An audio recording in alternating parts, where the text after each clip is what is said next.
Welcome to the Learn True Health podcast. I'm your host, Ashley James. This is episode 296.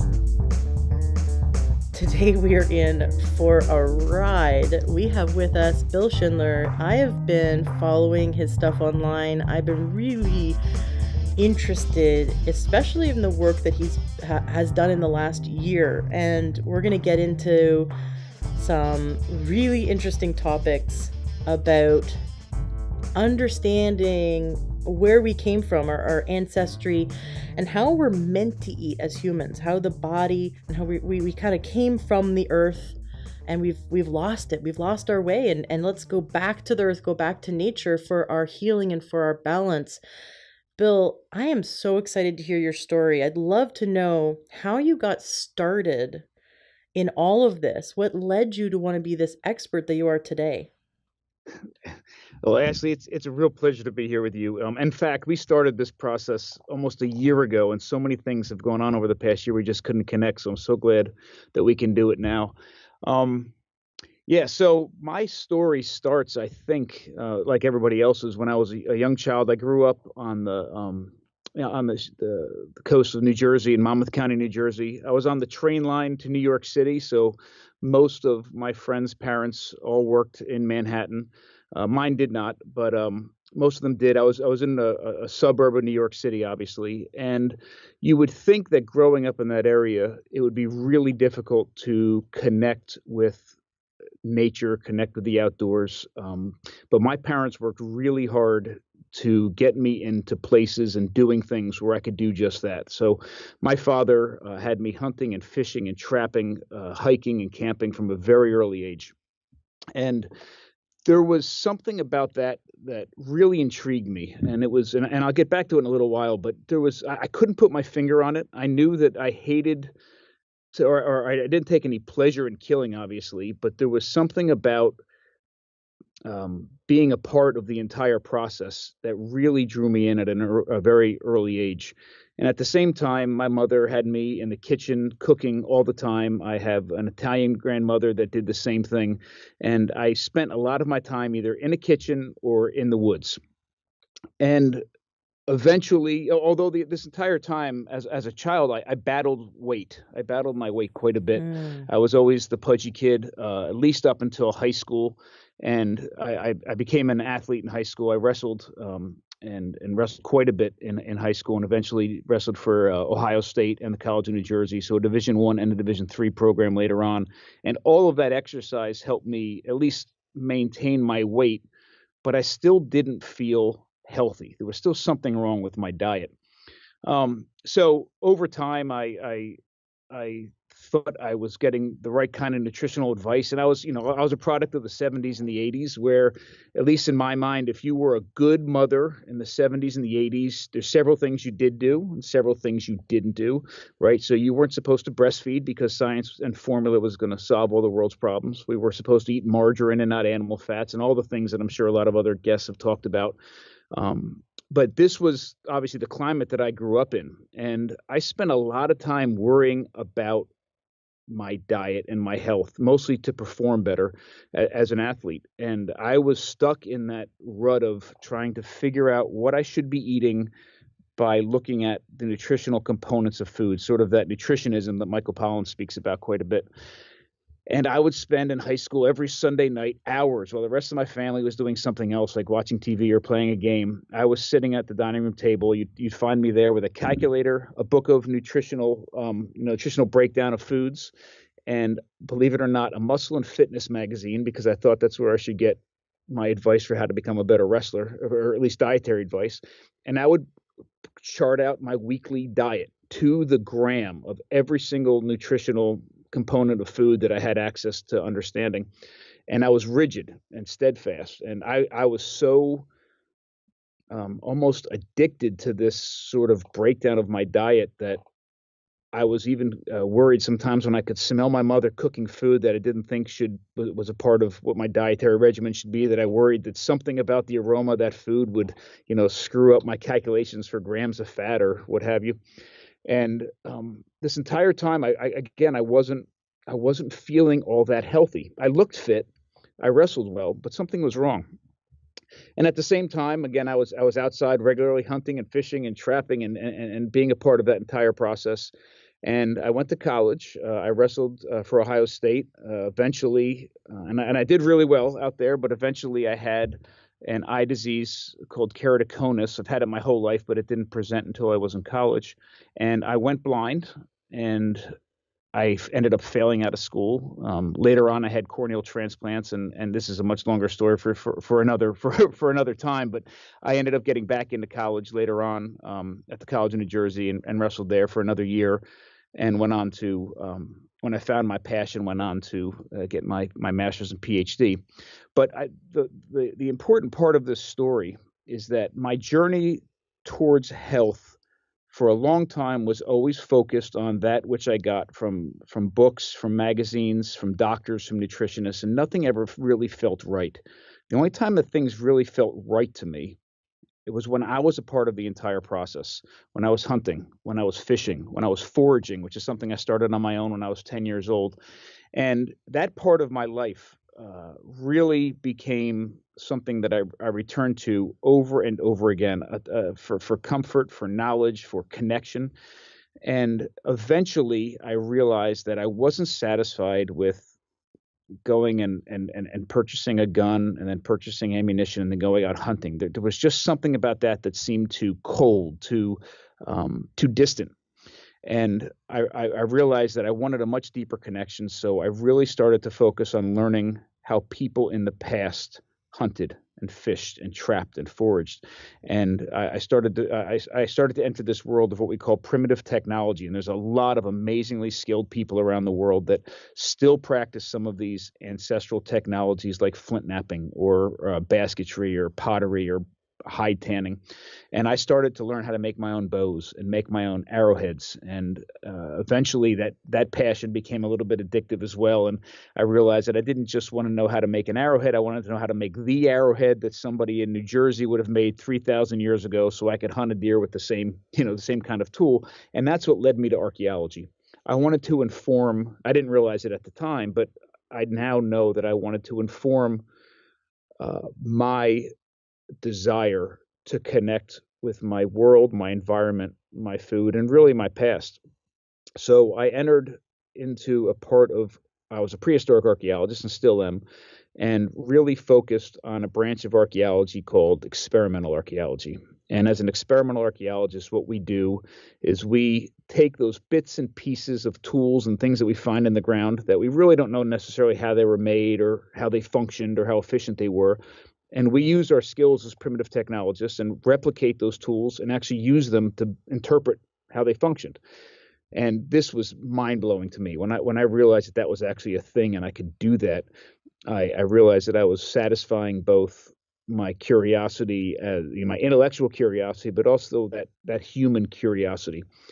And this was fantastic. And I did this for several decades. I was fortunate enough to have access to some of the best primitive technologists in the world who later became my mentors. And I went on and earned my PhD from Temple University and began to teach as a professor at Monmouth University in New Jersey, and then at Washington College, where I'm at now, here on the Eastern Shore of Maryland. And during this time, there was a major transformation in my life that completely redirected my track, which really leads me to where I am now, and that's having children. So you can imagine before I'd spend much of my time in my life, I'd be out in the woods or out in the garage learning how to make different kinds of stone tools or new techniques and flint knapping and banging on rocks and making pots and digging clay and these sorts of things. And then I started having, my wife and I started having kids.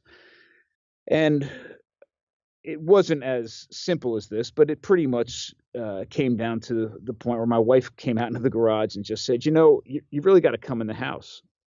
And I said, yeah, I know. I'll be in the house in a little while. She goes, no, you really need to take all of this passion, this energy, this drive, and bring it into the house. Like, you need to be here. Is there something about this that you can do in the house? And I thought about it for a long time. And what I realized was that almost every prehistoric technology that I've spent my life in many ways learning about has something to do with food, getting food, processing food, sharing food, storing food. And I also realized that that was the key. I could take all this knowledge, all this passion, all this skill that I've been developing for my entire life and bring it home and make an impact on my family. And so then the real important questions started developing. How can I use this knowledge and do that? What can we learn about the past that can inform and help my family and later on my students and the community? And I struggled with this question for years until and so I shifted my focus a little bit to really be directed on a really good understanding of prehistoric, dietary past and how that impacted us on a biological level and obviously on a cultural level. And everything was going very well. I was learning a ton. I was bringing things home and certainly helping improve our diets and the way we approach food at home. And then it happened. Like that moment in one of my classes, the one that all professors and teachers in general dread, when a student asks you a question you should definitely know the answer to, and you have absolutely no response. And that was one of those other sort of life-changing and career-changing moments for me was this one particular question from a student. And at the time, I had been teaching here at Washington College several different classes in the same semester, and a lot of them had a lot to do with food. I use food quite a bit as a vehicle to teach and learn. And one of the classes that semester I was teaching was about prehistoric diets and ancestral diets and using the archaeological record to better understand them. And one of the other classes I was teaching at the time was more about modern diets and modern foodways. And I just so happened to have a student that was taking both of those classes in the same semester. And in one of the classes, I said something about this one day. I said something about food processing. And the student raised her hand and I forget exactly how she said it, but she said, Professor Schindler, I'm really confused. And I said, what? She says, you talk about food processing a lot. And in the class where you're talking about ancestral diets and the prehistoric past, you say it and you get a huge smile on your face and you're happy. And you say food processing in this class, I'm talking about modern diets, and it looks like, somebody killed your dog. Like where do you draw the line? What's the difference? And I thought about it and I thought about it. And it's like one of those words that you use all the time that you really can't define. I knew there was a difference in my mind. I knew there was something that separated the two. One in my mind was good and one in my mind was awful, but I didn't know where or how I drew that line. So I learned very long ago that the best thing you can do when you don't know something is first of all admit it, and secondly say that you'll get back to them, and genuinely mean you'll get back to them. And I did. That's what I said, and I meant I would get back to her. And I thought about it, and I thought about it, and I was so preoccupied with it. I thought about it in the car. I thought about it in the shower. I thought about it all the time, and it hit me. It actually hit me in the shower one day. And this is really the basis for a lot of what I want to talk about today. It's basis for most of my research. It's the basis or the focus for most of my work.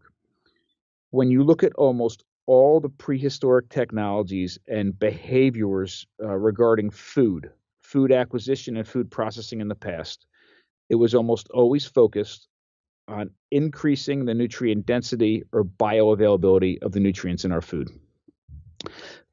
The food processing today are certainly focused on other things, obviously things like storage and shipping and shelf life and those sorts of things, usually at the expense of those nutrients. And it for many people that are listening, they might be, oh yeah, well, of course, why did it take you so long to figure this out? But what I realized when I really thought about it was how very important understanding this is, and how it completely impacts our approach to food, our approach to diet, our approach to health. And hopefully in a little, I can lay out over our time together, how we see this in our prehistoric past, how important it was, and how we can really use this information to make a change today. So today, what I do with my family, with my teaching, with all that I do is certainly focus on these technologies that impact the density and availability of nutrients, and then transform the foods in a way that certainly meets our expectations of modern expectations of flavor and presentation and texture and the sorts of things we come to expect with food on a more cultural level. It's interesting that you say that in ancient times, the food processing was to increase nutrients and bioavailability, because in my mind, I was thinking it would be to increase taste and increase shelf life, but that's what we're doing now. Absolutely. So this is this is how I view it. And I'm going to step way back in time here for a minute, so bear with me. And I'm going to certainly I'm going to overlook a ton of diversity and Right. differences and little intricacies of our dietary past and through time and space. But to talk at the scale of millions of years, I'm going to have to do it. But hopefully I can make the argument, or at least relay my view of the argument in just a few minutes, over a few minutes. So a long, long time ago, uh, between 5 and 7 million years ago, our earliest ancestors first stood up and became bipedal. And at that time, several things happened in order for us to become bipedal. And one of them is our guts shrank by almost half.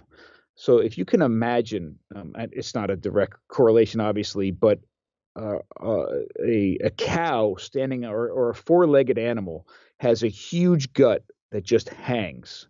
And if you stood up a cow or a horse, all their guts would be spilling out over their pelvic girdle. But for us, when we became bipedal, all of our innards had to sort of fit within this small pelvic girdle, and we think that, again, almost half that our guts at that time and even now are about 60% the size of what you would expect from a similar sized primate.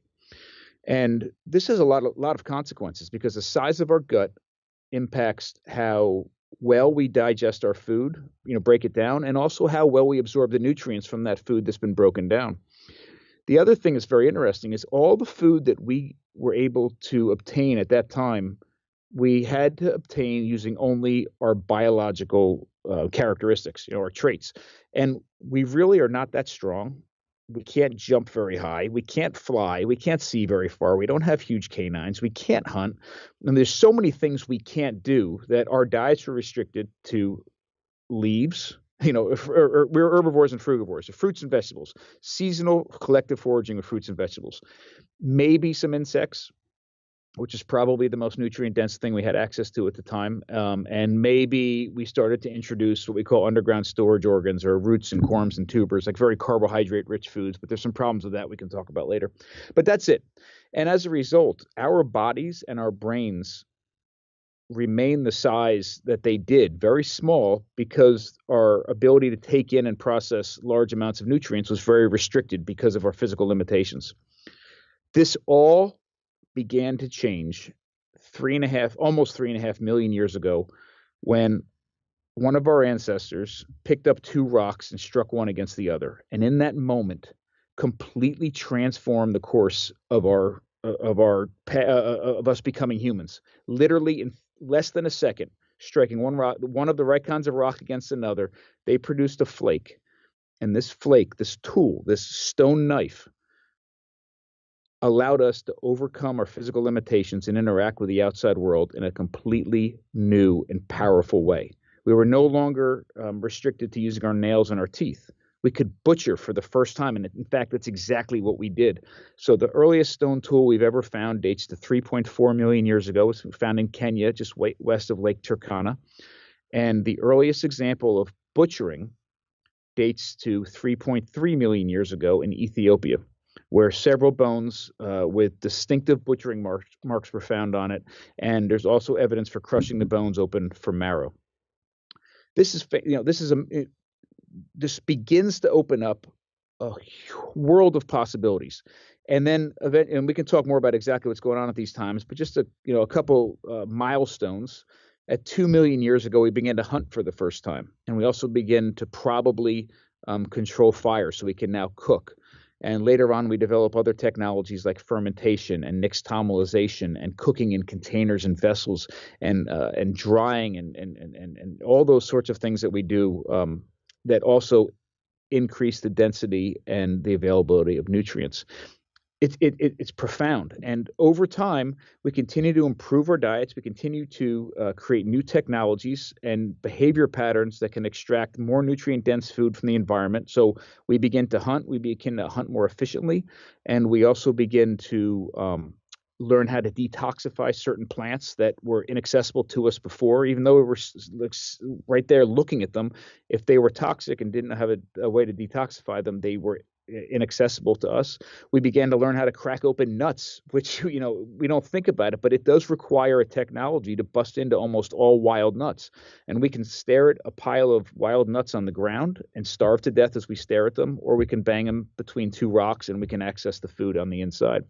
So this is the power of the technology and our technological changes over time, improving our diets and our access to nutrients. And then at 300,000 years ago, when the first Homo sapien appears, and our earliest example now is in Morocco, um, biologically almost the same as we are still today. The only way that our earliest member of our species could survive and support these huge brains and these huge bodies is because we use technologies to extract the most amount of nutrition from our environment as possible. If you stripped us away, those technologies away from us, every one of us, I don't care where we live in the world, would die. We would all starve to death. We would all starve to death if we had to go back to foraging? No, we would all starve to death. So when I say technology, I mean anything that we do that helps us augment our capabilities or overcome our limitations, any technology that allows us to do that, to get food or process food, if we strip those away, we would all starve to death, every single one of us. If we're not allowed to use a stick or a rock or a bow, anything, if we had to only be dropped off in a forest or somewhere in a tropical forest or whatever, and we were only allowed to use our hands, that we would not be able to survive because we need even the simplest of tools like rocks to smash open something, that we wouldn't be able to survive. I mean, there'd be very few places in the world that would like always have bananas available. So you're saying that for 3.4 million years, we've used tools, rocks, sticks, whatever, to process food so that we could eat. Absolutely. And I mean everything from digging roots out of the ground to making a stone tool to butcher an animal to even things like tractors that allow us to farm. When I say technology, I'm using that term broadly, very, very broadly.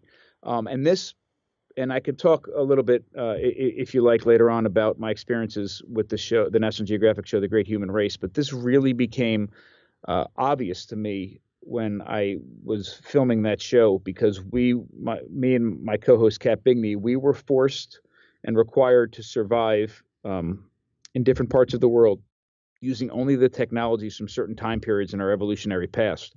And without those technologies, we literally would not have made it. And I think the other thing that's really important to understand is not only are we limited, and this is really, I think, what can drive a lot of this home. Not only are we very limited in getting food, we have a hard time getting food without technology. But perhaps the most important role that technology plays in our diets is the pre-processing of that food before we put it into our mouths. We have our digestive tract and system is amazing, but it's still one of the least efficient ones of all the animals on the planet, right? So in order to make the most use of the food that we eat, we have to process that food before we eat it to allow our bodies to access it. So again, things like, and it could be as simple as using a knife to slice something, or to peel something, or to put it in a blender, or to cook it, or to ferment it, or to cure it. All of those technologies help our bodies access nutrients that otherwise would take more energy, or in some cases would be completely inaccessible to us. Right, I'm just thinking about what I ate today, and it's like I had some nut butter, and it's like, well, how much processing did that take? They roasted nuts. Like, even if I made the nut butter myself, I'm using a Vitamix. I had a great salad. Well, that's grown in a garden, and I used tools in my garden I can't even imagine growing without, like, growing a garden without, my wheelbarrow and my all the other, implements that I use. It would kind of suck. I mean, we had to make this garden. In order to make the garden, we use tools. So if I just had to go out and just use my hands to eat, I would be very limited. There's only a few times a year where we can find a bunch of mushrooms or find a bunch of berries, but I don't know what we would do in the winter. Like, we're constantly using tools. That's really interesting. So before 3.4 million years ago, we were a different creature. Like, you're saying, I mean, when I was about, I don't know, 12 years old, we went to this in Toronto. We visited, did a little field trip to this house that had been in Toronto since the pioneers settled in Toronto. So you can imagine how old this house was. And I thought it was really interesting that we were kids. We were like, 10 and 12 years old, and we had to duck to go through every doorway. And I'm like, are these pioneers stupid? Like, why did they make the doorways like you're in Alice in Wonderland and, you're a 3-foot person? And then the teacher started saying, no, this is how tall people were. Like, people were not tall back then. And this was only a few hundred years ago. And I was like, is that because our nutrition is so good now that we're just like much taller people? And I can imagine we were much, much smaller 3.4 million years ago before we had all these tools to eat a more nutrient dense diet. Right. So there's a few different things that would impact the size of the door in the case you're talking about. So what probably was the case, which is often the case when we're talking about historical time periods, is that we have something called genetic plasticity, where your the expression of your genes, how it plays out, everything from how tall you are to whatever, is a combination of your genotypic makeup and the environment that it interacts with. So let's say your genes, you're kind of predetermined to, for the most part, grow to between 4.5 and 5 feet. And if your diet is so limited that you never reach that full potential, you're going to be on the lower end of that. I mean, it's a very simplified version. Mm-hmm. That's a different thing. What probably you experienced was the small door was a result of poor diets during a historic period. Now, Mm-hmm. please remember that the sorts of diets that I'm talking about are much older than the house in Toronto. So the kind of time periods that I'm talking about are entirely different species that would have, I don't care if you fed them the most amazing diet in the world, they didn't have the genetic makeup to grow much larger than they were. So at 3.5 million years ago, we're talking about mostly the Australopithecines. So a full-grown adult would be, I don't know, maybe it's not my specialty, but I would say maybe 3.5 feet, with very small brains. Our brain, and then as we see these dietary milestones, like butchering animals, accessing animals, we weren't hunting at 3.5 million years ago. We would scavenge, and this is a really important distinction. And if we're going to really talk about food, we have to get into the real nitty gritty. If it's about nutrient density, which I truly believe that much of this is, meat is a lot more nutrient dense than vegetables and fruits. Now, vegetables and fruits are amazing in a lot of different ways, but especially domesticated ones, but even wild ones, are for the most part water, air, and sugar. In some, especially with fruits, at least with sugar, they have amazing vitamins, amazing minerals, without a doubt, and things our bodies need. But if it's about nutrient density, meat offers more than vegetables and fruits do. Mm-hmm. So, but you know what? When we start butchering, when we butcher scavenged animals, we don't have a huge change in our bodies. A little bit of a jump in brain size, a little bit of a jump in body size.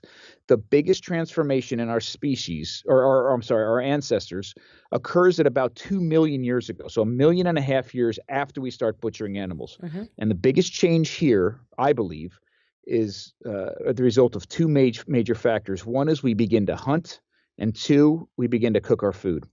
And the reason that hunting is so important is because it is not about meat. It is about animals. If it's about nutrient density, then meat is the least nutrient dense part of an animal, even though it's one of the only parts that most modern Western people eat. It's the least nutrient dense. The reason we could scavenge at 3.5 million years ago is because the carnivores and the predators that killed that animal we were scavenging from left the meat behind after they ate all the good stuff, all the important parts, the organs and the Oh. blood and the fat. They would gorge themselves and then go off and go sleep. And we would have a limited amount of time to go in and take some of the meat off. And sometimes they'd return and eat some of the meat, and sometimes they would just leave it. And we know this by watching modern examples of these animals. When we begin to access, when we begin to hunt, we have access. We call it first access. We have first access to the most nutrient dense parts, and that when that happens, when we do that, and we begin to cook our food.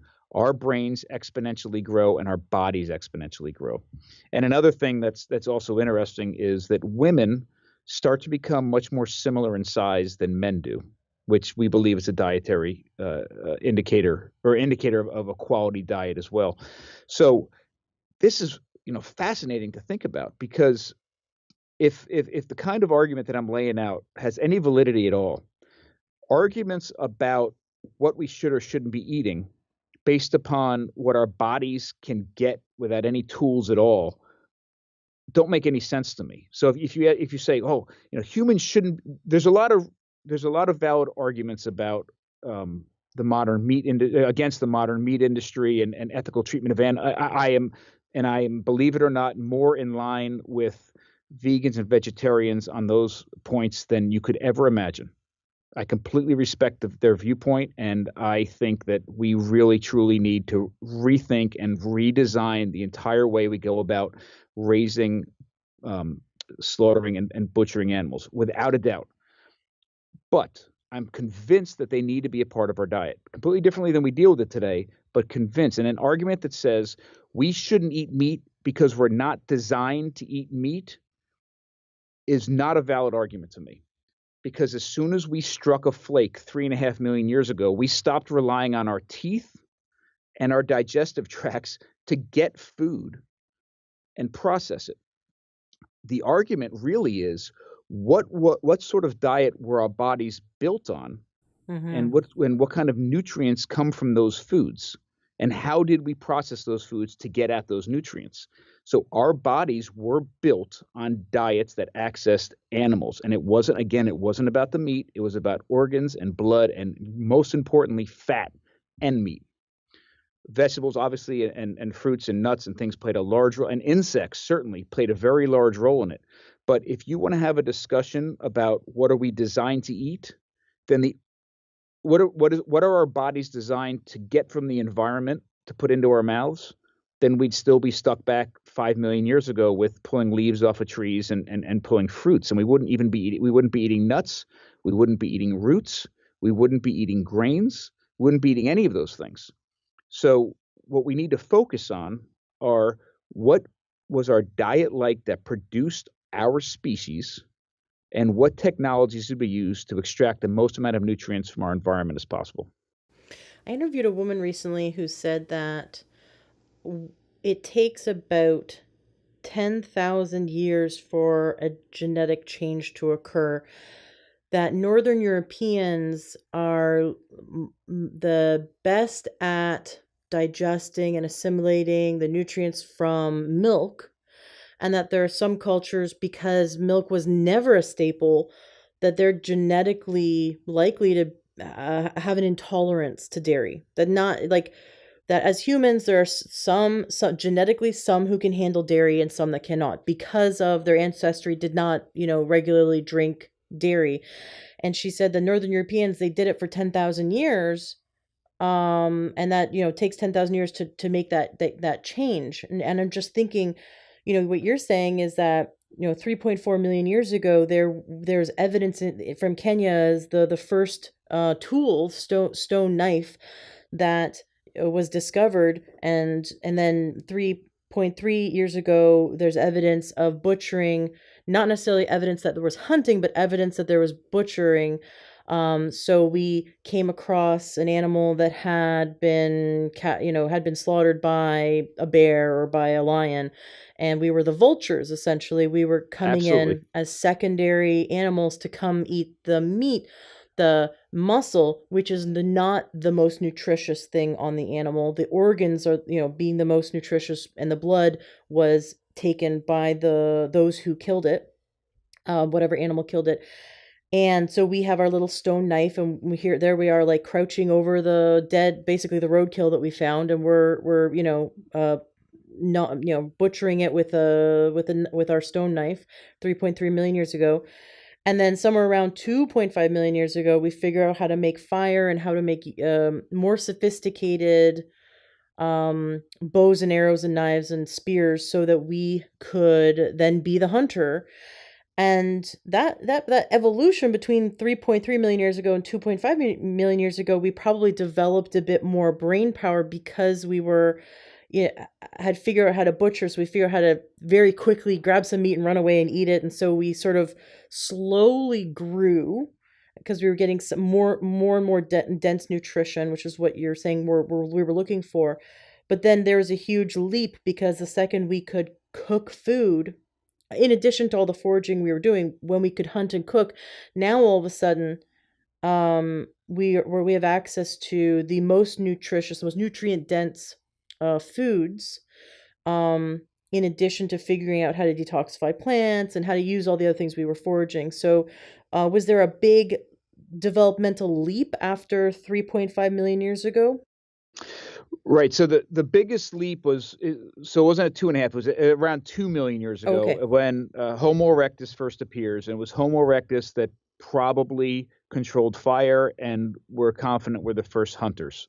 So yes, at that moment, Homo erectus is the first of our ancestors that really resembled us in any way, as far as size is concerned and brain size is concerned. Our brains make up 2% of our body, but require 20% of our nutrition, their nutritional intake to fuel. So Mm-hmm. it's a very nutritionally expensive organ to have, and very nutritionally expensive organ for us to maintain.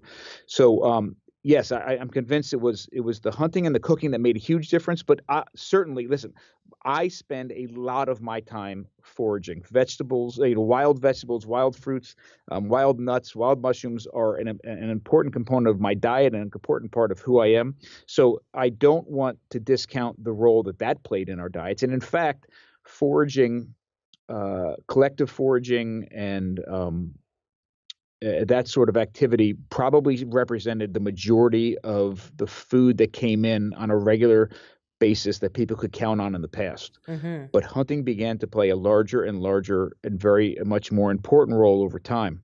But it wasn't about the meat. And it really drives me nuts when we have discussions about meat because of that reason. But if you don't mind, can we tackle the milk Please. thing for a minute? Yeah, Because let's it's a do that. fascinating topic. Let's do that. Um, so as far as genetic mutations are concerned, there's a lot of debate as to how long it takes for them to occur. We used to think it took a very long time, tens or even hundreds of thousands of years, for genetic mutations to take place. And now we think about it with a slightly different model, at least many of us do, that there could be a long period of time with no change, and then sporadic change that would happen, and then long periods of time, and then sporadic changes that would happen again. So the idea that it takes a really long time is not always the case. But that, again, isn't my specialty. But I could talk a little bit about the milk here, because milk is actually something I'm very passionate about, and I think is an important thing to discuss with regards to the past and the present. So I'm convinced that consciously and unconsciously, what we need to do in order to support our bodies, and what we've done over a long period of time, is mimic what other animals can naturally do to digest their food. And then we do that before we eat it. And there's two ways that we really do this. One is, um, and this allows us to access food that would otherwise be inaccessible to us. So one thing we do is we let animals eat the food that we can't access. And this is a very important way to think about animals as food, because today we feed animals people food, and then eat the animals, and then have a big debate as to whether or not it was better to have eaten the food or eaten the animals. And that's a modern thing, that debate. The way that we've always dealt with animals is we've allowed these animals to eat food that we can't access, the nutrition from, this food goes through their digestive tracts, and then they convert that food into things we can derive nutrition from. So organs, blood, meat, fat, milk, right? And if you think about a cow eating corn and giving us milk, the argument doesn't make sense. But if you think about a cow eating grass, which we can't digest, and turning it into foods that we can, then it becomes a completely different argument. It's like reindeer in Finland are eating lichen, and then the Sami are either drinking the milk or eating the meat from the reindeer. That's the kind of model I think we should be thinking about when we think about the role animals have played in our diets in the past. But the other thing we can do is mimic what their bodies do. And I promise I'm getting back to milk in a second. Mimic what their bodies do and do that to some of these raw materials before we even eat them to get the nutrients from them. And a wheat or barley or grains in general are a great example of this. So I was doing a television piece in Ireland last year. There's a wonderful television program called What Are You Eating? And it's a series, and it was in its third season. And for the first episode, the host contacted me because he was doing an episode on veganism and wanted me to be on to say a few words about the role that animals have played in our diets through time. So we and there was another epiphany moment for me here. It was almost exactly a year ago, and we're out. We set up at this wonderful place, Powers Court Waterfall, just south of Dublin, a beautiful setting, big waterfall. And I had some of my students from, I was a visiting professor at University College Dublin. I had some of my students out there, and we were butchering deer, and it was stone tools, and we had some ducks and some rabbits. And I was walking the host through our evolutionary timeline with some of the tools. And then we went over, and I was cleaning out a duck. And I reached my hand, and I've cleaned ducks since I was 10 years old, but this particular moment, something occurred to me that never occurred to me before. And I was pulling out the insides of this duck. And as I did, I realized what I was actually pulling out. And a duck, which is an animal designed to eat grains, has two particular parts of their digestive tract that we don't have. One is called a crop, and one is called the gizzard. And these are specially designed parts of their anatomy that allow them to process raw grain or just process grains. So when a duck eats, or birds in general eat a grain, they don't have teeth. They don't chew it, right? Because they have a bill. So they eat a whole grain, and it goes down into this crop. And the crop is an enlarged kind of muscular pouch. And it's wet. It's moist, it's warm, and a lot of times these grains stay in there for sometimes between 14 and 16 hours. And during that time, they soak, they ferment, and they begin to sprout if they've been in there long enough. And then once that's happened, it goes down into their gizzard, and their gizzard are two muscular discs that between it sits all the rocks that the bird eats on purpose for this function. And these two discs move and rotate against one another, and they grind these softened, soaked, fermented grains that then go into the rest of their digestive tract. Now, from that point on, there's a lot of similarities between the ways that they digest food or get the nutrition from that and we do. So if you took that grain and bypassed the crop and the gizzard and just stuck it in there, the ducks would get sick. They wouldn't get the nutrition from it. They'd have a whole host of problems, I would bet. And that's exactly what we do when we eat something like Wonder Bread. But when we make something like a long fermented sourdough bread, we're mimicking, again, I'm not saying we're doing it intentionally, but we're doing all the same things that duck's anatomy does inside its body. We're doing it before we eat the grain, before we eat the bread. So we could say the same sort of thing with a cow. You know, the ruminant animals have four stomachs, and the first stomach is called, or first chamber is called a rumen, and it's a fermentation chamber. So these animals that are eating, very heavy,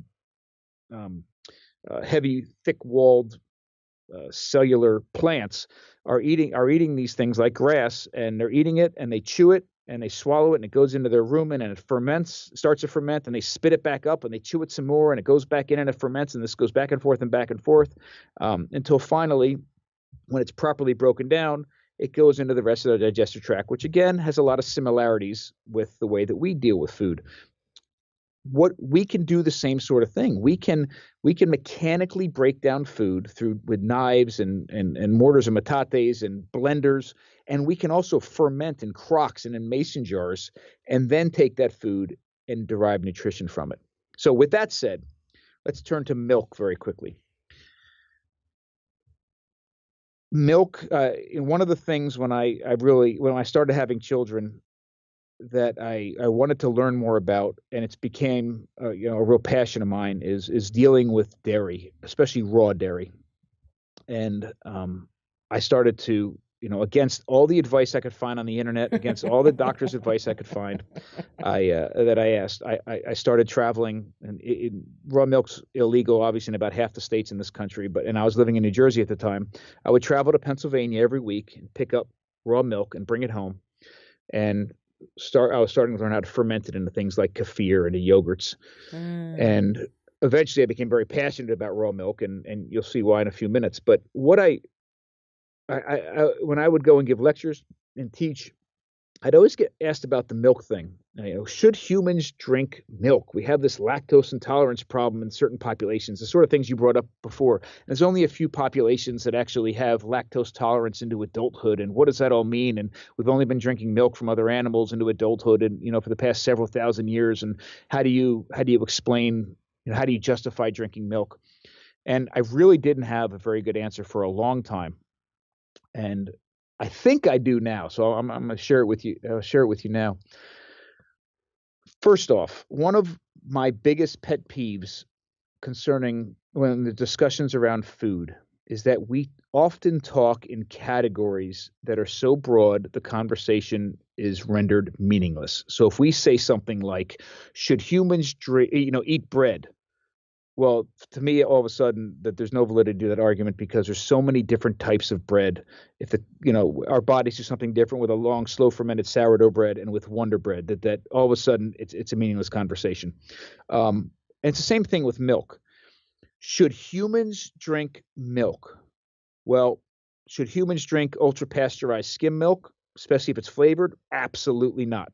Should never go into our mouths. But is there something about milk, the way that it's natural milk, that we can not only safely but in a very amazing, nourishing way derive sustenance from? Absolutely. And we don't have to turn to other animals to answer that question. We can turn to our own species. But drinking milk, from whether raw milk or not, into a glass and drinking it is not the best way to do it. So all mammal babies are called mammals because their mothers have mammary glands and obviously feed them with milk, and we know this. But what many people may not realize is that baby humans, actually all baby mammals, produce two different enzymes in their stomach that allow them to do some amazing things with milk. One is lactase, which obviously helps break down lactose, the sugars. And the other thing, just as importantly, is the enzyme chymosin. And chymosin curdles milk. And the reason we think that chymosin curdles the milk is because liquids are very difficult to fully break down and are very difficult for our and pass through our guts more rapidly than solid foods do. So it doesn't deliver all the nutrition. That food, a liquid food, doesn't deliver all the nutrition that, say, a solid version of that food would. So the milk gets curdled. It stays in the stomach longer. It can be broken down better, and it stays in the small intestines longer for it to be absorbed better. And this is especially important for babies that aren't getting any solid foods at all that liquid can get soaked up into, right? So when you take a baby and put it on your shoulder and pat its back and it spits up on you and it looks and smells like cottage cheese, it actually is, because they've made cheese in their stomach. The other thing that happens when that raw dairy stays in their stomach for a little while is that it ferments, which is also very important to allow it to break down better, release its nutrients, and deliver all sorts of amazing probiotic nutrition into their bodies. So If the question is, should we be drinking milk? We can have a discussion. If it's, should we be mimicking those things that allow us to get the most amount of nutrition and, by the way, pleasure from a dairy product? Absolutely. I mean, I love to, if the focus is on nutrient density, then I love to target foods in my diet that are focused on supporting new life. I mean, things like an egg or milk. I mean, these foods are designed to deliver the most amount of nutrition possible. And are there things I can do to them to get even more nutrition out of them? Absolutely. So, what can we do with milk to mimic what's happening in a baby mammal stomach?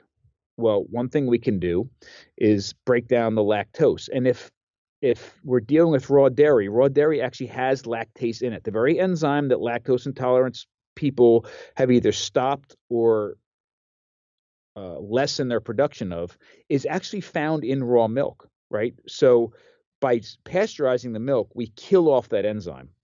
By fermenting the milk, we've allowed that enzyme to actually go to work, and lactic acid is called lactic acid because it eats lactose. So by fermenting milk, we're automatically getting rid of a lot of the lactose that we're having trouble with, and the enzyme lactase is already there. So that's why people that are lactose intolerant can often tolerate long-aged cheeses or things like yogurt. In fact, if you ferment yogurt, yogurt's typically fermented about 8 to 10 hours, but if you ferment it for 24 hours, there's absolutely no lactose left in it whatsoever. So that's one thing we can Wow. do. The other thing we can do is harness that other enzyme that adult humans don't produce anymore, that chymosin, and use it to curdle milk before we even eat it. And that's cheese. So chymosin is rennet, and we use rennet to make the cheese. And we literally are doing, when we make cheeses, in addition to all the pleasure that we derive from the textures and the flavors and the aromas, we are doing something to that food that's mimicking what our what we did as a child, as an infant, we're doing, and allowing our bodies to derive more nutrition from it. So should we, as humans, be consuming yogurt and kefir and cheeses, things that have been fermented and are coming from high quality sources? I think absolutely. But we have no business drinking ultra pasteurized skim milk. It delivers almost no nutrition. I can see the issues with it. The other thing to think about with that lactose argument is that it is true that into adulthood, most humans either lose the ability to produce lactase or slow their production of lactase down. Your other guest, you're absolutely right. There's a couple populations in the world where the prevalence of lactose tolerance into adulthood is very, very high. So there's parts of Europe, the Central Asian steppe like Mongolia, and places in Africa like Kenya. And these areas are, they've independently created genetic mutations that allowed them to continue to produce lactase into adulthood because their cultures were based around dairy. And in fact, I just returned from Ireland, and I found out that people with deep roots in Ireland, real, people that have lived in Ireland for a very long time, if that's our population we're talking about, they have almost 100% lactose tolerance into adulthood, which is the highest population in the world. Very interesting. I have a friend in Minnesota, and her husband, when they retired, they have some land. They decided they have a barn that was empty, and they decided they wanted to start having a dairy farm, like just for friends and family. So they got a handful of cows and they fed them really well. They knew about, mineral depletion, and so they got raw, like humic shale, that they added to their water and to their feed. And they took all the raw dairy and started under the table, totally legally, selling it to their people of their church and their friends. And there were people who had healings. Like, you would think this is one of those like religious, it was like people in wheelchairs, no longer in wheelchairs, kind of crazy healings, because they went from, eating or drinking pasteurized milk to now drinking the raw milk straight, straight from these cows that were very healthy cows that were, given, um, you know, free reign of the pasture, and not not fed any hormones or anything. They were just happy cows. This couple loves their cows. They go out and hug them, and they're just really happy cows. But that the raw milk from super healthy, happy cows was helping people so much on that level. So they've had to really stay under the radar, and it's a very sort of this underground secret society of raw milk. But I always think that's interesting, how different raw milk is from what is sold in the stores today. And I've even heard that raw goat's milk is alkalizing for the body. There's that obsession that Hmm. that is going around, people wanting to make sure they're eating everything that's alkalizing for the body, and that it's just the nutrient differences are so great. It's like two totally different foods. It absolutely is. And the other thing that's very interesting to think about with milk, and we for some reason, and I think the milk or the dairy board has done a great job of marketing. I mean, great job. You think when you're going in and buying a container of milk that it is one of the most wholesome, back to earth sorts of things that you can buy. Meanwhile, even though it's just a white liquid, it's been highly processed before you, and doesn't resemble in any way what came out of a cow. Even if you were to get a cream line organic milk, some of the fats, even if it was raw, unless you're getting it from the dairy, most of the time some of the fat has been taken out. And one of the reasons they do it is because they get a lot of money by doing other things with the fat, like making butter and making ice cream out of it. But to take that milk and to pasteurize it, you know, I worked with a couple of dairies in Ireland, and Ireland has this past year. Ireland has amazing dairy, just some of the best in the world. Their grass is amazing. Their cows are fantastic. They do a great job of treating the cows well. But even then, in most parts of Ireland, a lot of the modern dairy industry has moved in. But there's still some wonderful small family dairies there. And I worked a lot with one of them called the Village Dairy that I have great respect for. And they really truly care about what they're doing. They deal with a limited amount of milk and just a small dairies. And they do minimal processing, and they bring the milk in, and they do a low temperature pasteurization, which if you're going to pasteurize, a low temperature pasteurization, I believe is certainly best. And they do separate some of all these machines separate the cream off and then artificially put it back, which they do. But then they homogenize, and they said that they homogenize because I think the number he said is in Ireland, if you're younger than 37 years old, you are so entrenched and familiar with looking at milk that doesn't separate the fat layers, the fat doesn't separate out, that they couldn't, when they did marketing studies, they couldn't sell their milk unless it was homogenized. And he knows how bad that is. But the other thing that was really interesting was, and this is one of the reasons why we have to really have these deep discussions, is that one of his biggest issues is that his shelf life on his milk is a lot shorter than pasteurized milk at a high milk that was pasteurized at Hmm. a higher temperature. And the issue that he was facing was that, and I know that I do it, and I shouldn't do that, but I automatically assume when I go into a store that if I'm looking for something to buy, and I look at the expiration date, that if I hold two items next to one another and look at the expiration date, the one with the more distant expiration date is fresher. Hmm. And in this case, it wasn't. And it wasn't by like almost a week. So you could pick up a competitor's milk and look at it, and it could have been sitting on the shelf for a week, and his could have been delivered that day. And you would have assumed, because of the expiration date, Mm. that it was not as fresh. And so there's all these issues surrounding milk. Certainly here in the U.S. with the federal school lunch program, I don't think you're allowed to serve, forget the raw milk. You're not allowed to serve anything above to students 2%.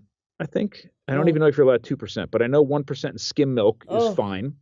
I believe most schools are. I don't know if they're required or it's just suggested that they serve three different types of milk, and those three different types of milk can be skim chocolate milk, skim strawberry milk, and skim cookies and cream milk, but they're not allowed to serve whole milk. It's don't even get me started on what they're doing to our school children. I mean, it is like one mad science experiment after another, and I just feel for the children that have to consume the cafeteria food. And hopefully, they're the parents that are listening, um, are definitely waking up or have already woken up and are helping their children to eat healthy foods. Um, so you mentioned though at the beginning of this conversation about milk, it wasn't necessarily about choosing to drink milk. It was let's look at how we can adapt our nutrients from our food to mimic how the animals do it. So, for someone who chooses not to drink milk, they could look at what you said, for example, what the duck does. So, they could choose to soak and sprout their grains, soak their nuts and ferment them and ferment their grains. They could choose to do things that would enable them to increase the bioavailability of their foods. Yeah, absolutely. So, the example that excuse me for just a moment, but I have to go here to make this point. The example that I usually give to my students are is corn. I live on the East Coast of North America, and we picnics all the time. And every one of my students has had, I'm sure everyone listening here has had the experience of eating corn on the cob and seeing that corn in its whole state the next day, right? Or you see corn and you're like, when did I eat corn? Absolutely. And we laugh and we joke about it, or we don't even talk about it. But the tragedy is we ate that corn because we derive pleasure from it. We like the taste, we like the community around it and the whole absolutely. But we didn't get any nutrition from that piece of corn at all. It went entirely through our body. And if we're eating food to derive nutrition from it, then we have to actually realize the limitations of our bodies and understand what has been done in the past to access those nutrients and readopt those practices. So corn or maize is a great kind of poster child for this because we think maize was first domesticated somewhere around 15,000 years ago in the Balsas Valley of Mexico. It's probably one of the first domesticated crops in the world. And one of the things that corn does when it um, uh, comes into new areas is it's so easy to grow. It's so easy to grow in abundance. It tastes good that it overtakes and becomes a major part of the diet of the people that are living there. And in some ways that may be good because all of a sudden you can feed the populations and they're hungry or they're happy and content and the like. But um, if you just adopt the crop and not the practices behind how to transform that raw material into a finished product, you're missing out on a major component of that diet, and it can cause a lot of problems. And corn is a great example of this. So, what the Native Americans figured out over a long time is that if they took the corn and nixtamalized it or boiled it in a solution of wood ash and water, which is a very alkaline lye-like solution, that it would break down that corn into something our bodies could digest. And this became the basis for tamales, which the word tamale is from nixtamalization, or real tortillas and those sorts of foods that we associate with Central and South America and Mexico. But if you just take the corn and you boil it or grind it or bake it or eat it raw, you're not getting all the nutrients that corn has, and much of it will pass through your bodies, even when we grind it into cornmeal. So a very tragic but awesome in a powerful way, not in a cool way, example of this was in the early 20th century in the American Southeast, in states like Georgia and Alabama, where we had some very poor populations where corn came in and replaced the traditional diets that were there. And in those traditional diets, even though they people were hungry, they were still getting their food from a lot of different sources. And when corn comes in, it becomes the main part of their diet for many, many meals. And people started getting very sick and they started getting sick in pockets. Uh, and what the disease that they had was pellagra, and the early stages of this disease very much look like leprosy, and eventually leads to blindness, and eventually leads to death. But skin lesions and skin falling off, and this horrible. I can only imagine how horrible this was, and nobody knew what was happening, and they thought it was this communicable disease that was sweeping through these areas, and people were getting quarantined, and there was this big scare. And there was a doctor by the name of Goldberger who was trying to convince people that this was not a disease that you could catch from somebody else. It wasn't a plague. It was, in fact, a diet related disease. And nobody would believe him. And he had to go so far as to literally, in public, eat the flesh off of cadavers of people that died from this disease. And then he took blood, drew blood from the cadavers and pushed it right into his own veins. And when he didn't get sick, people started to pay attention to him. And eventually they realized that this pellagra was caused by a niacin deficiency, which, okay, that we can understand this.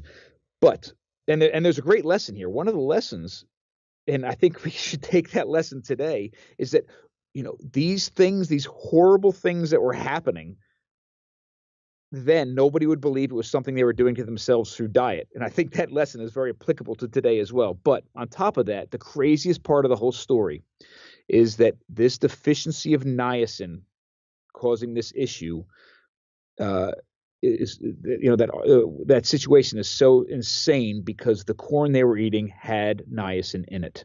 It was just passing directly through their bodies. So the main component of their diet had the nutrient in it that they were deficient in, and they were eating tons of it, and it was passing through their bodies. But if they nixtamalized it, they would have been absolutely fine. And that's the same sort of, grains are designed to lay dormant until they're in the perfect condition to support new life and to sprout and to grow. And, grains, we can keep grains for years in a dry condition. And by grinding it and baking it, it does absolutely nothing. All those anti-nutrients, the phytic acid, everything is still there. But if we nixtamalize or we sprout or we soak or we ferment, we're releasing those nutrients that are in that food. And it's a completely different thing when it reaches our lips. Nixtamalization, you just mentioned, can you explain what it is? Because you said it was, in the case of maize 15,000 years ago, boiling with water and wood ash. But then you also just mentioned that nixtamalization could be fermenting and other no, things. I'm sorry. I was grouping it with those other food processing strategies. So Oh, okay. nixtamalization, traditional nixtamalization is taking, just think field corn, the hard corn, boiling it with a combination of wood ash and water, then letting it steep usually for half a day or a day, then rinsing it and then grinding it. Today, and even historically, they would use other things to create that alkaline solution instead of wood ash. So cal or pickling lime is what I use at home, which does the same exact thing. It creates that alkaline solution and allows you to do this. If you want a shortcut, the finished product doesn't taste as good, it doesn't smell as good, it doesn't operate the same way, but masa flour from the grocery store is produced in the same way and can deliver those sort of nutrients. I'm really glad you told that story. When was that in the South where the pellagra disease occurred? I forget the exact years, but it was the early 20th century, Okay. early 1900s. Okay, good. So just, 1920, 1930, so something like that. Just so that we could understand, how recent that was. I think a lot, not my listeners, because my listeners are really, very well educated around food and continuing to seek out information about how to nutrify their bodies. But think about the general population. We go to those corn roasts, right? Eat the corn and it just goes right through us, right? Totally Yep. undigested.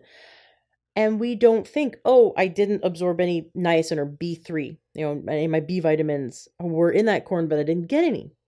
How much food are we eating that let's say our Wonder Bread or our Kellogg's cereal, going out to McDonald's and having a, whatever people are the sad diet, right? The standard, North American Right. diet, right?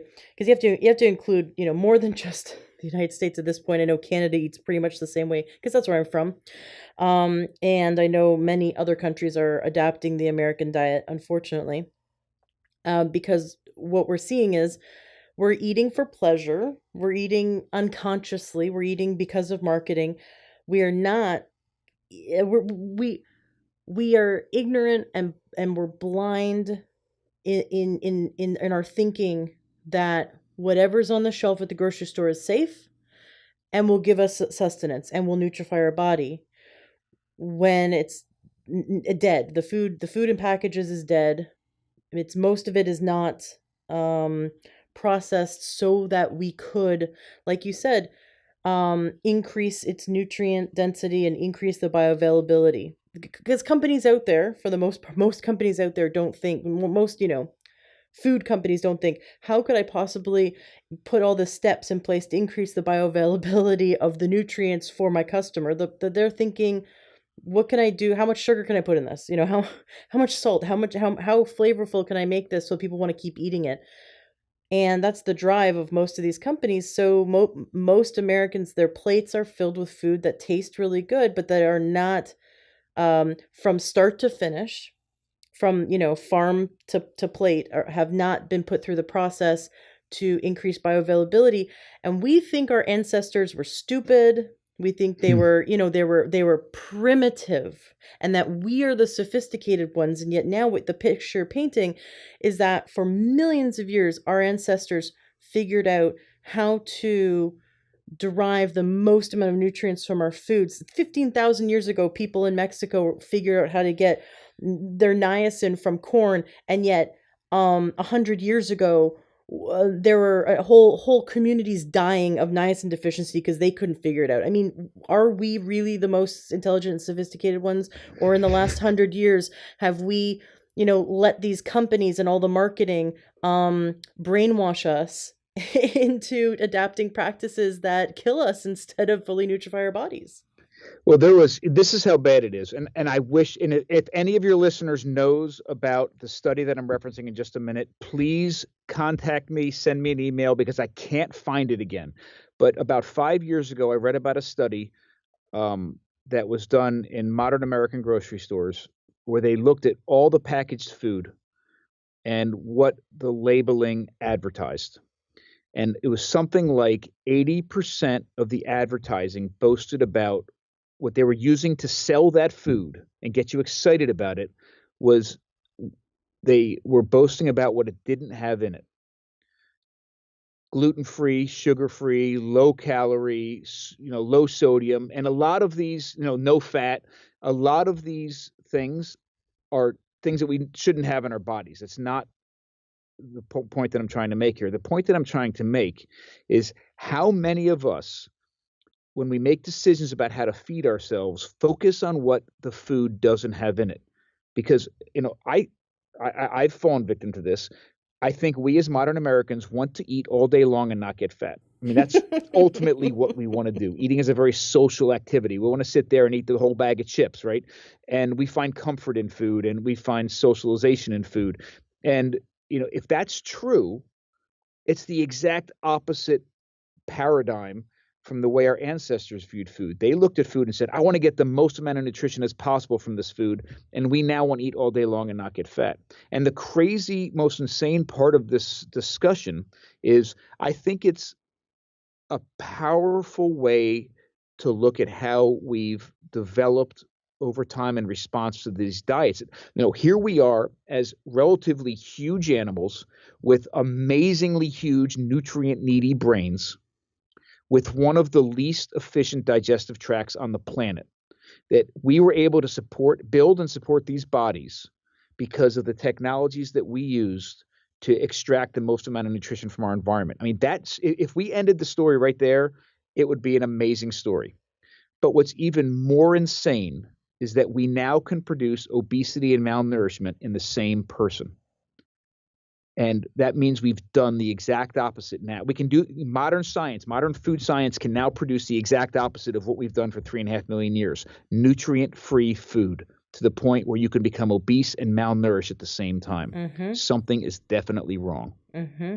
Absolutely. I've been helping people for the last 7 years um, recover their health. I've been working with naturopaths, and I've helped thousands of people along with these naturopaths, and I cannot believe how many people are nutrient deficient, myself included. 7 years ago, I was type 2 diabetic. I had chronic adrenal fatigue, chronic infections, polycystic ovarian syndrome, and I was infertile. And it was with food and supplementation. These supplements are derived from food, mostly minerals. Because I was so nutrient deficient and yet overweight. And when this my naturopath said to me, I want you eating 12 eggs a day, runny yolks.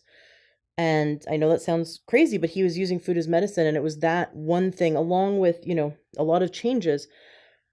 It was the fats in the yolk. I was so deprived. Once I did that for a certain amount of time, my polycystic ovarian syndrome went away. My infertility went away. We and now have a healthy 3.5-year-old boy.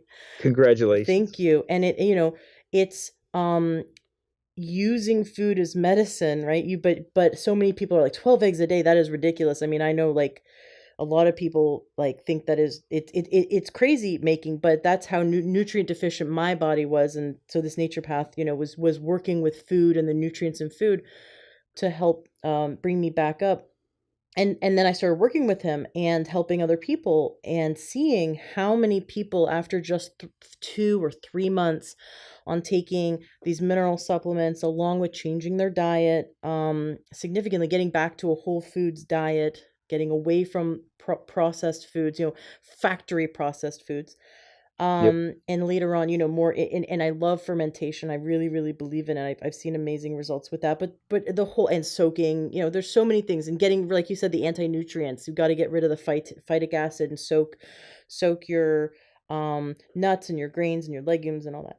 And what I've seen are people come back to life. It just takes months. I reversed my type 2 diabetes, but I think that's the easiest thing to reverse in the world since I've done it.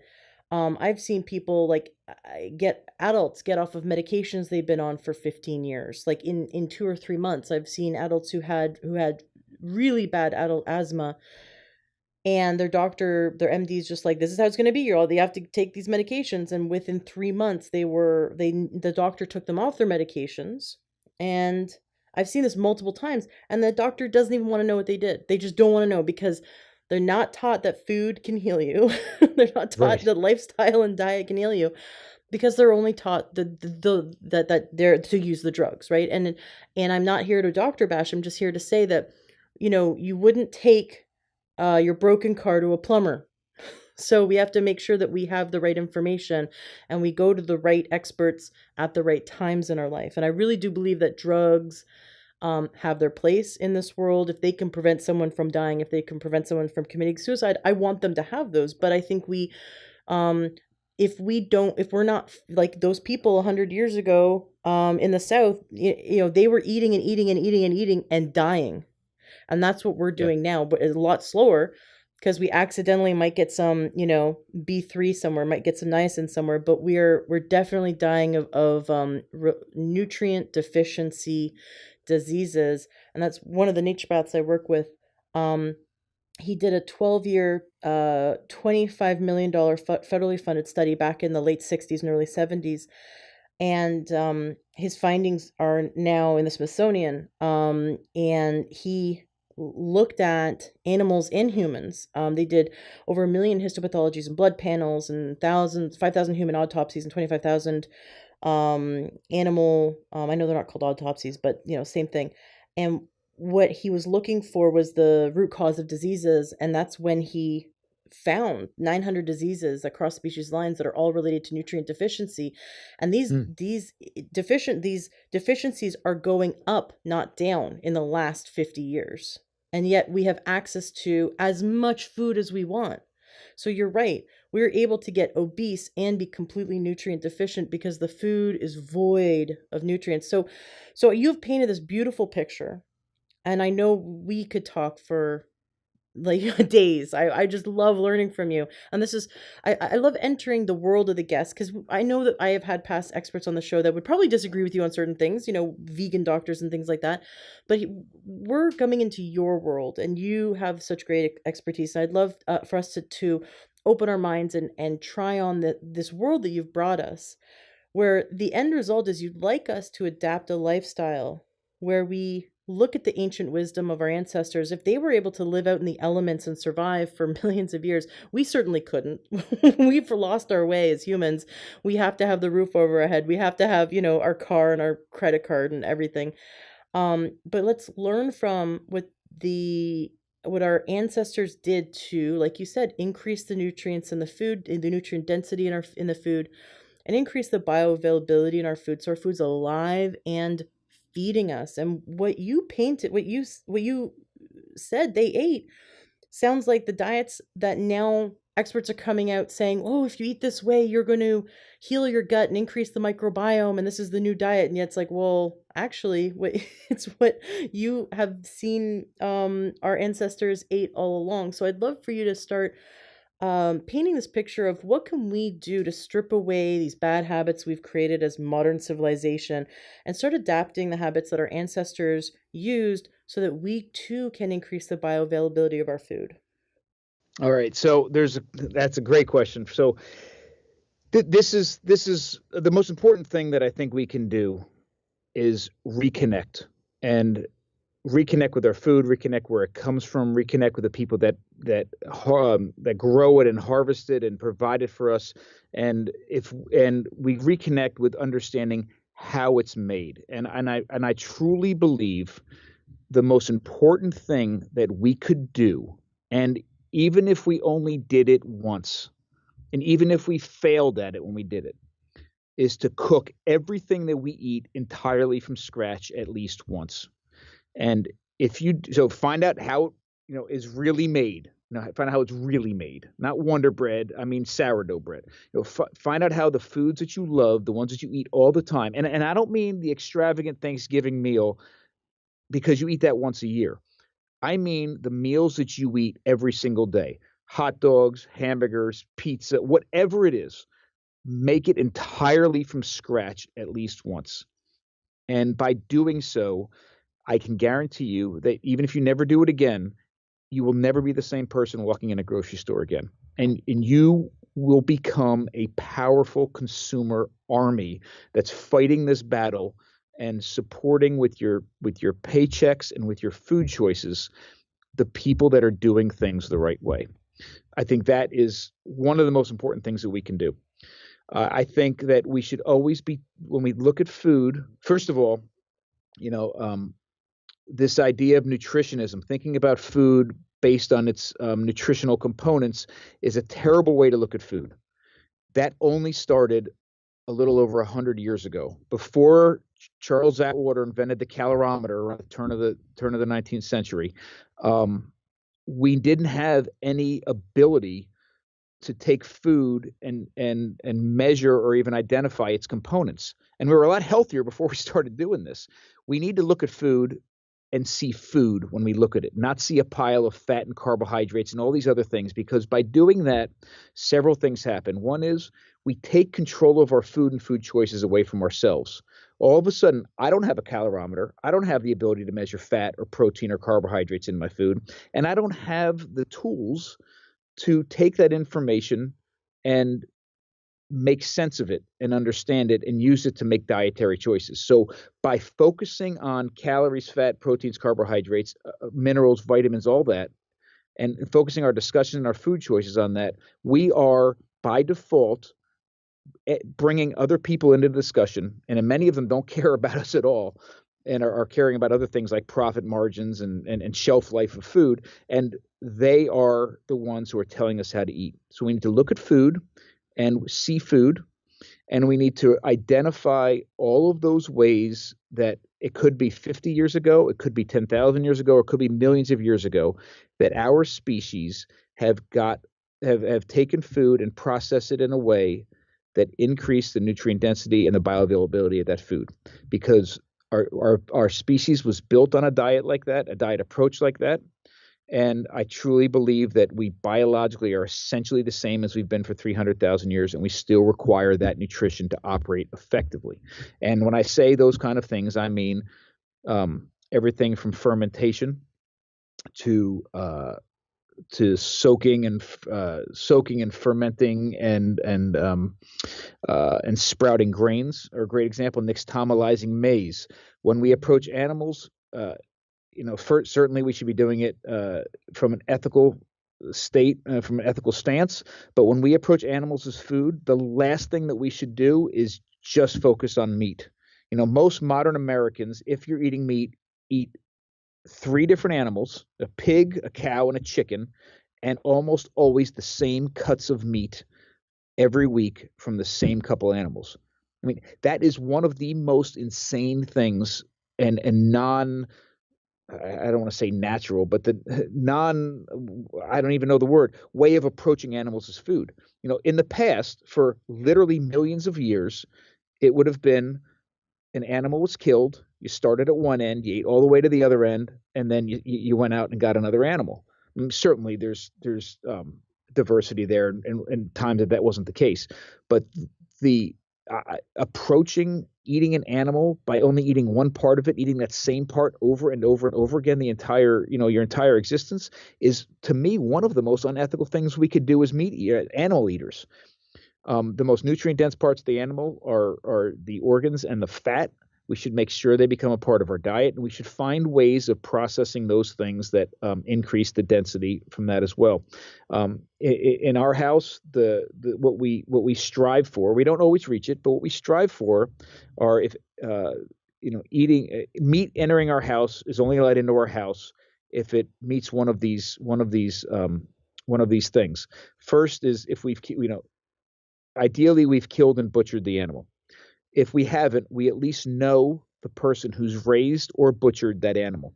And to me, that creates a very ethical and safe food system. The butcher that I go to get the meat that we haven't killed ourselves knows me and my family by name. To me, if somebody dropped a knife on the floor and have to make the decision whether they're gonna wash it or continue to butcher with it, hopefully they're thinking of my kid's face in their mind and make the right decision. If we're eating grains, again, I think they should be at least fermented along slow fermented sourdough bread. When we eat dairy, I am a strong advocate of raw dairy. I think dairy should at least be fermented, if not coagulated and made into certain kinds of cheeses. Vegetables should be fermented. This is the approach, as much as possible, I think we should take if we're focused on nutrient density and bioavailability. So from a nutritional perspective, that's my take. However, and this is, one of the research that I'm doing now, the work that I'm doing at Washington College. I just finished a book, which the manuscript's at the publisher, and probably the thing I'm most excited about right now is this. I'm about to launch in a month something I've been working on for many years at Washington College called the Eastern Shore Food Lab, which is where it's a center that's set up at the college to connect people with their food using all of these different approaches. And what that's focused on as well, all of these things are all focused on not just that nutritional take that the biological needs that we've had for 300,000 years. That's a very important component. But if I focused a diet or a dietary regime, even if I had all the answers on just that, it wouldn't work in my mind. What we also need to take into account are the cultural aspects of our dietary choices and the way that we consume and share food. Even though we biologically are essentially the same as we've been for 300,000 years, we culturally are very, very different. We have different expectations of taste and texture and presentation and smell. We have different access to resources and knowledge. And plus, I truly think food, every time that we make a purchase at a grocery store, every time that we prepare food, in fact, every time that we pick up a fork and take a bite of food, we are relaying to the world messages about who we are as individuals and who we are as humans. Our dietary choices are impacted by and are representative of who we are. Our traditions, what country we're from, what town we're from, what side of the tracks we're from, our family traditions, our religion, our socioeconomic status, our political stance and our political views. All of those things are wrapped up in how we deal with food. And if we ignore them, even if we had all the right answers on a nutritional level, it wouldn't make a difference long term. So what I'm working on now is trying to pave a way forward that takes into account all of these amazing technologies we can use to process food to get it at a state that it's the most nutritious state it can be in, but at the same time fuse it with the modern culinary arts ways of preparing that food that meet or exceed those other expectations of food that we all have.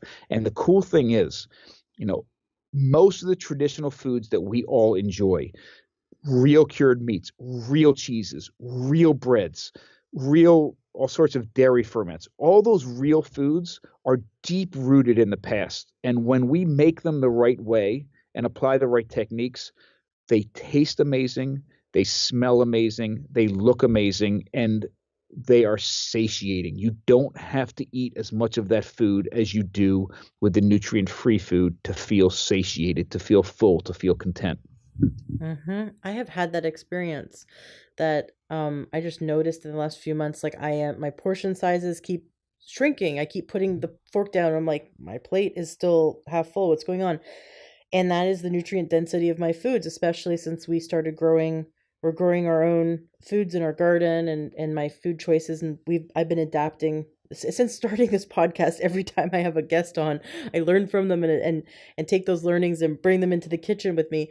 And so I soak, I ferment, I sprout, and I'm noticing I just am satisfied and full. In the past, I could eat, like, okay, let's say fast food. You ever notice that you eat fast food and then 45 minutes later, not like you eat fast food, but if you did, 45 minutes later, I it's have in the past. it's like you never ate. You're starving. You don't feel that satisfaction. And I had the most amazing salad today, like just filled with, 20 different things.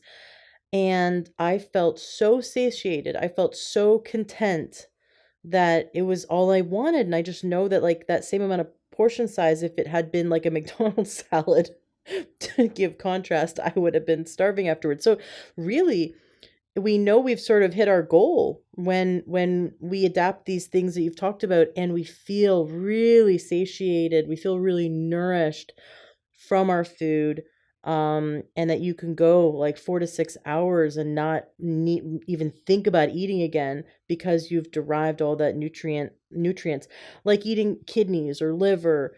You're getting so much more nutrients than if you were to have like chicken breast, for example.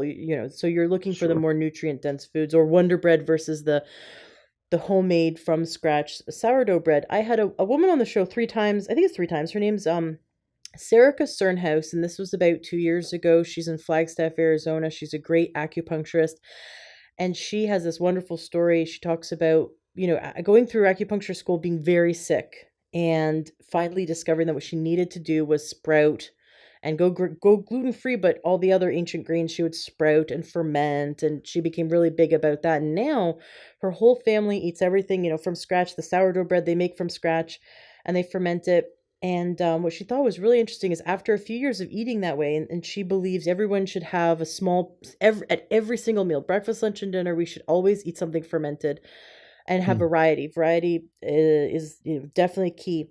But she said now her family, in the past, if they had, let's say, eaten pizza with, gross processed cheese and drank some Coca-Cola and beer, they would have felt gross the next day. She would have absolutely been sick. And now they can go out and kind of once in a blue moon do this thing where they just eat at a restaurant, eat whatever they want, eat all the, crap food. And the next day they feel totally fine, not even a bump in the road.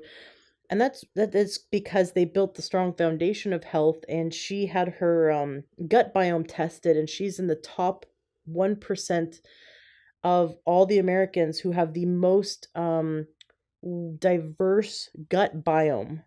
And she really Hmm. believes that it's because she does do these practices, the same practices you're talking about, and she now does this with her clients. So what you're discussing is what I've heard mirrored in other places, but you bring it together with the understanding of the history of our ancient cultures. Now, listeners are probably going, "Well, I have no idea how to do this." So, is there? I know you have a website. Do you teach people how to do this? Can we learn from you?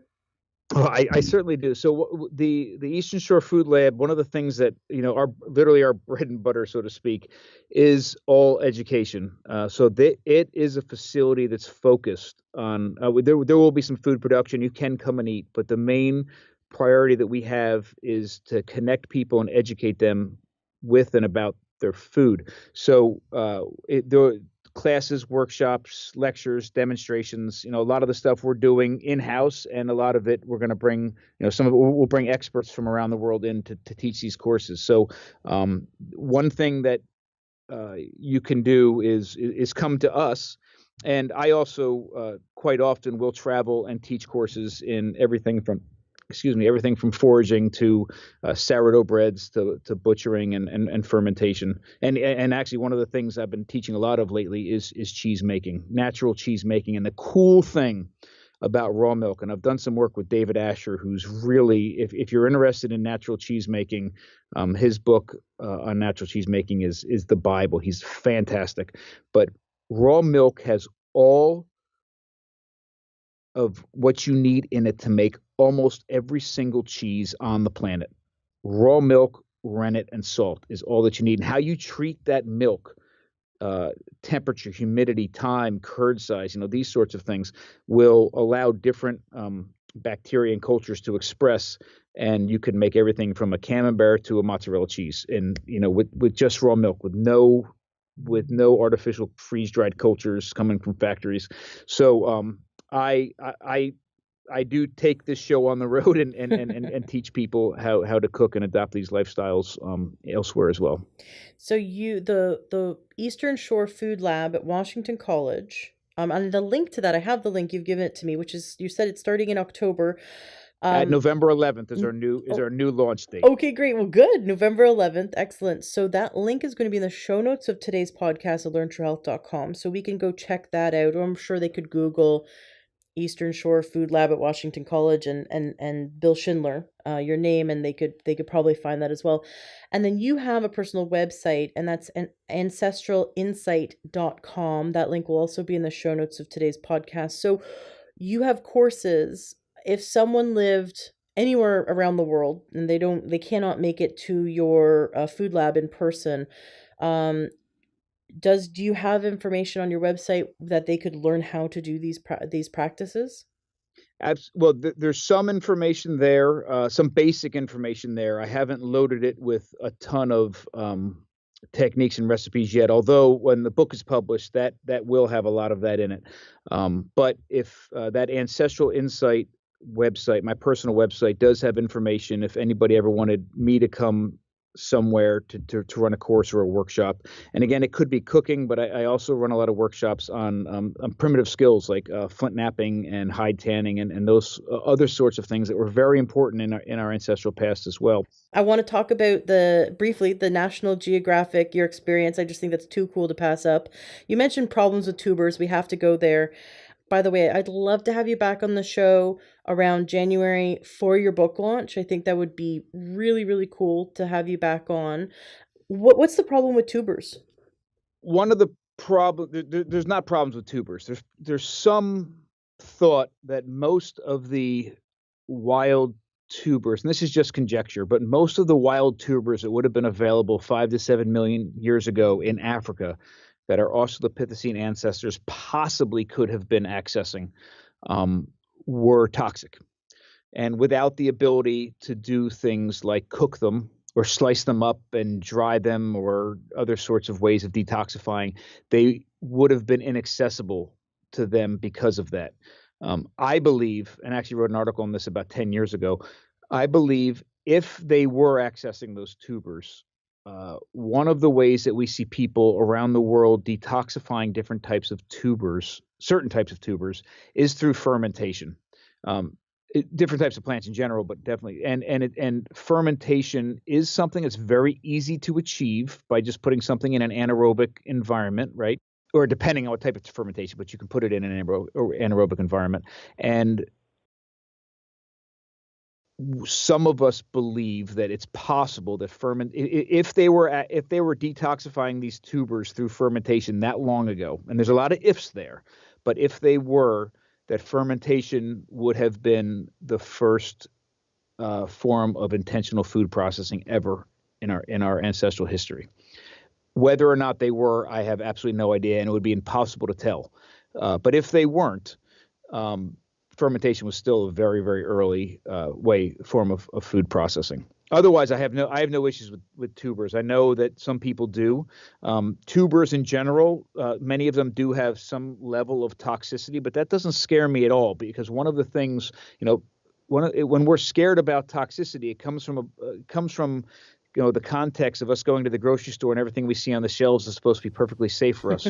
But when we've dumbed them down through selective pressure and through breeding, we've gotten rid of a lot of these toxicities. We've also gotten rid of a lot of their own natural defense mechanisms. We also got rid of a lot of their nutrition. So we have a liver for a reason, more than just wine and beer and whiskey. We have a liver to detoxify foods in our diets, and um, we don't consider foods at different levels of toxicity or materials in different levels of toxicity as possibilities for us to eat, when in fact they have been parts of our diets for a long period of time. And many of these wild foods that were toxic, what we learned how to do was detoxify them, and they became staples in certain parts of the world, like manioc, for example. Bitter manioc, the original form of manioc, has cyanide-producing compounds in it. There's a plant that Native Americans on the east coast of North America, Peltrongia virginica, or arrow arum is a more common word for it, highly toxic plant that became a staple, especially in the spring. After they've overwintered in certain parts of eastern North America. We even have John Smith documenting how they were eating, these huge tubers the size of a man's thigh, but they had to detoxify them or else they would literally die. And they found ways of doing that. All wild potatoes are toxic and needed to be detoxified in certain ways. And one of the ways we've detoxified it is obviously through breeding and through domestication. But I don't have an issue with what we need to rethink our approach to food. And instead of being scared about the resources around us, we should walk outside, look around, and think about all the possibilities for deriving nutrition from the world around us. We derive nutrition from a very limited number of plants and animals. And, people, hunter-gatherers today and people in the past, they probably, it obviously depends on when and where they were, but had enjoyed a diet that included hundreds of different vegetables and dozens of different animals and all different parts of those plants and those animals. And we really, even some of the healthiest of us, if we really sit down and are completely honest with ourselves, we eat about the same dozen plants and the same cuts of meat from 3 different animals. And that's a completely different approach. I love what you just said. The variety that we need to adapt is so important. Um, I'd love to have you back on the show. I remembered what we wanted to talk about, and we didn't even get to yet. So we'll have to have you back on. Is that you just spent an entire year with your family traveling and learning from indigenous tribes? Is that correct? Absolutely. So I'll give you the quick version now, and we can talk about it at length the next time. Okay. I'll direct anyone who's interested to the Food Evolutions website, which is where we documented a lot of what we did in many different ways, including through a blog. And it's at www.foodevolutions.org. And there's an S on the end of evolution. So foodevolutions.org. And this was a project a joint research project between me, Washington College, and University College Dublin, and Odeus Foods, which is an amazing food supplier and distributor in Ireland, run by a guy named Jason O'Brien, who's a dear friend and was trained as an archaeologist and has a really good take, an amazing take on food and the way it really should be made and the way it should be consumed. And what we did was we spent the year, my family and I have an amazing wife and 3 children, and ages at the time 10, 12, and 14. And we were based out of Ireland, and we found ourselves in 13 different countries over the year, and we're working with indigenous groups, traditional groups, and even some top star Michelin chefs to try to find ways. We were documenting traditional food practices. We were learning about them. We were trying them. We were understanding the context surrounding the food, which is so very important. It's not just about how is this food made. It's how is it made by the people that learned and invented on how to make it, and what does it mean to make a food this way and process a food and share a food like this, because those are very important, meaningful parts of our food. We were exposed and we're a part of all that. And then we were working with some of these amazing chefs around the world and food processors to really try to find ways of making that food, relevant, accessible, and meaningful in modern, really modern Western life, to meet and exceed those expectations that I talked about earlier. And that was the focus of the work. That was the focus of our work for that year. It's the focus of the book, and that's certainly the focus of the Eastern Shore Food Lab. Really cool. I love the work you're doing. I think it's so important. The amount of education, at least like you said, have one experience of from start to finish, totally from scratch.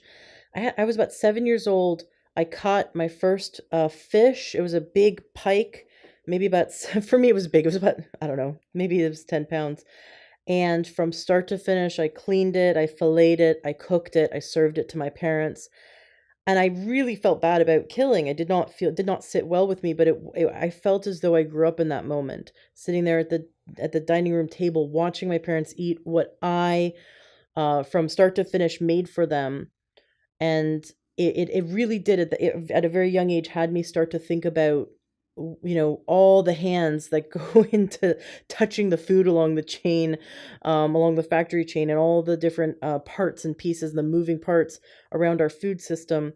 And when we can get back to just being 100% in control from start to finish, at least with one meal, it empowers us, it educates us, and it humbles us. And it starts to have us question, instead of looking for just our drive being, how delicious is it, our drive can start to be how nutrient dense is it, and how bioavailable is it, and what can I do to support my body's ability to absorb nutrients and heal. It's been wonderful having you on the show. Thank you so much. Definitely want to have you back, especially right around when your book comes out. I think it would be great. I'd love to dive into and hear more about the year that you spent traveling with your family and with all those experts, and also hear more about your experiences on that National Geographic show. I think that's really cool. Is there anything you'd like to say to the listener that was left unsaid to wrap up today's interview? That's a great question. No, I think the three most important things that we can do, and we beat one of them to death, but I think it's very important, is we need to focus on those food processing techniques that increase the nutrient density or the bioavailability of the nutrients in our food. That's number one. We need to take steps to reconnect with our food and our diet, where it comes from, and that's very important. And the third thing, I believe, is that we have to understand and appreciate the context for all of our food. The modern context, all those things I mentioned earlier, the socioeconomic issues surrounding food, political issues, traditionally, all of those things are very important. Understanding food choices, diet, and health today. But just as importantly, we need to understand the context of these food processing technologies and food ways from the past and in other parts of the world. And if we can do all those things, process food with the intent of increasing the bioavailability and the nutrient density of food, reconnect with our food and our diet, and understand and appreciate the context surrounding food and food choices and food sharing, then I think we can really make the meaningful change that we need to not only positively impact our diet and health, but also reconnect us to our environment, to one another, our community, and even ourselves. Beautifully said. Thank you so much. I can't wait to have you back on the show. I'm looking forward to it. Thank you so much. Are you going to optimize your health? Are you looking to get the best supplements at the lowest price? For high quality supplements and to talk to someone about what supplements are best for you, go to takeyoursupplements.com and one of our fantastic True Health coaches will help you pick out the right supplements for you that are the highest quality and the best price. That's takeyoursupplements.com. Takeyoursupplements.com. That's takeyoursupplements.com. Be sure to ask about free shipping and our awesome referral program. Hello, True Health Seeker. Have you ever thought about becoming a health coach? Do you love learning about nutrition and how we can shift our lifestyle and our diet so that we can gain optimal health and happiness and longevity? Do you love helping your friends and family to solve their health problems and to figure out what they can do to eat healthier? Are you interested in becoming someone who can grow their own business, support people in their success? Do you love helping people? You might be the perfect candidate to become a health coach. I highly recommend checking out the Institute for Integrative Nutrition. I just spent the last year in their health coaching certification program, and it really blew me away. It was so amazing. I learned over 100 dietary theories. I learned all about nutrition, but from a standpoint of how we can help people to shift their life and shift their lifestyle to gain true holistic health. I definitely recommend you check them out. You can Google Institute for Integrative Nutrition or IIN and give them a call, or you can go to learntruehealth.com/coach and you can receive a free module of their training to check it out and see if it's something that you'd be interested in. Be sure to mention my name, Ashley James, and the Learn True Health podcast, because I made a deal with them that they will give you the best price possible. I highly recommend checking it out. It really changed my life to be in their program, and I'm such a big advocate that I wanted to spread this information. We need more health coaches. In fact, health coaching is the largest growing career right now in the health field. So many health coaches are getting in and helping people because you can work in chiropractic offices, doctors' offices, you can work in hospitals, you can work online through Skype and help people around the world. You can become an author, you can go into the school system and help your local schools shift their programs to help children be healthier. You can go into senior centers and help them to shift their diet and lifestyle to best support them in their success and their health goals. There's so many different available options for you when you become a certified health coach. So check out IIN, check out the Institute for Integrative Nutrition, mention my name, get the best deal, give them a call and they'll give you lots of free information and help you to see if this is the right move for you. Classes are starting soon. The next round of classes are starting at the end of the month. So you're going to want to call them now and check it out. And if you know anyone in your life who would be an amazing coach, please tell them about it. Being a health coach is so rewarding and you get to help so many people.